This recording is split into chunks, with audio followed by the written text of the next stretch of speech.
Hello friends, ನೀವು ನೋಡ್ತಾ ಇದ್ದೀರಾ one India Kannada YouTube channel. ನಾನು ರಶ್ಮಿ. ಯೋಗಿ ಆದಿತ್ಯನಾಥ್ ಅವ್ರಿಗೂ ಕದ್ರಿಗೂ ಏನ್ ಸಂಬಂಧ ಅಂತ ನಾನ್ ನಿಮಗೆ ಹೇಳಿದೆ. ಈಗ ಜೋಗಿ ಮಠದ ಇತಿಹಾಸ ಏನು ಅನ್ನೋದನ್ನ ಹೇಳ್ತೀನಿ, ಕೇಳಿಸ್ಕೊಳ್ಳಿ. ಮಂಗಳೂರಿನ ಕದ್ರಿ ಗುಡ್ಡದ ತುದಿಯಲ್ಲಿ ಕದಳಿ ಯೋಗೇಶ್ವರ ಮಠವಿದೆ. ಇದಕ್ಕೆ 1000 ವರ್ಷಗಳ ಇತಿಹಾಸವಿದೆ. ಇದು ದಕ್ಷಿಣ ಭಾರತದಲ್ಲಿರುವ ನಾಥ ಪಂಥದ ಪ್ರಮುಖ ಕೇಂದ್ರ. ಇಲ್ಲಿ ಪರಶುರಾಮರು ತಪಸ್ಸನ್ನ ಆಚರಿಸಿದ ಕುರುಹಾಗಿ ಸದಾ ಅಗ್ನಿ ಪ್ರಜ್ವಲಿಸುತ್ತಿರುವ ಪರಶುರಾಮ ಅಗ್ನಿಕುಂಡವಿದೆ. ಮಠದ ಸುತ್ತ ಇರುವ ವನವನ್ನ ಕದಳಿ ವನ ಅಂತಾರೆ. ಇಲ್ಲಿ ಈ ಹಿಂದೆ ರಾಜರಾಗಿ ಪಟ್ಟಾಭಿಷೇಕ ಆದವರ ಸಮಾಧಿಗಳನ್ನ ಕಾಣಬಹುದು. ಈ ಪೈಕಿ ಸಿದ್ಧಗುರು ಜ್ವಾಲಾನಾಥರ ಸಮಾಧಿ ಅತ್ಯಂತ ಪವಿತ್ರವಾದುದು. ಇಲ್ಲಿ ಮುಕ್ತಿ ಹೊಂದುವ ಪರಿಪಾಠವಿದ್ದು ಇದನ್ನ ಮುಕ್ತಿ ವನ ಅಂತಾನೂ ಕರೀತಾರೆ. ಇನ್ನು ನಾಥ ಪಂಥದ ಮೂಲ ಪ್ರವರ್ತಕ ಯಾರು? ಮತ್ಸ್ಯೇಂದ್ರನಾಥರು ಮತ್ತು ಅವರ ಪ್ರಮುಖ ಶಿಷ್ಯ ಗೋರಕ್ಷಕ ನಾಥರು ನಾಥ ಪಂಥದ ಮೂಲ ಪ್ರವರ್ತಕರಾಗಿದ್ರು. ನಾಥ ಪಂಥವು ಗುರು ಶಿಷ್ಯ ಪರಂಪರೆಯಾಗಿದ್ದು ಯೋಗದ ಮುಖೇನ ಮುಕ್ತಿ ಹೊಂದುವುದನ್ನ ಬೋಧಿಸುತ್ತೆ. ಈ ಪರಂಪರೆ ಭಾರತದ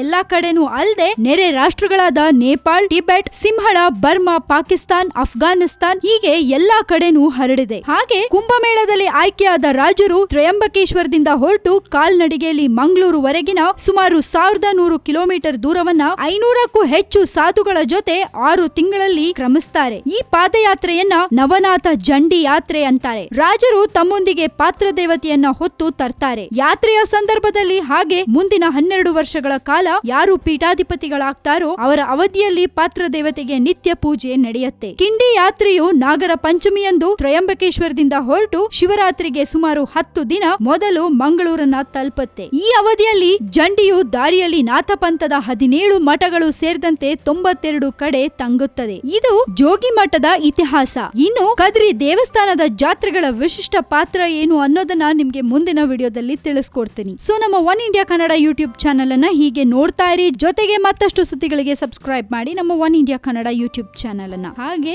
ಈ ನಮ್ಮ ವಿಡಿಯೋನ ನೀವೇನ್ ಮಾಡ್ಬೇಕು? ಲೈಕ್ ಮಾಡಬೇಕು, ಹಾಗೆ ಶೇರ್ ಕೂಡ ಮಾಡಬೇಕು.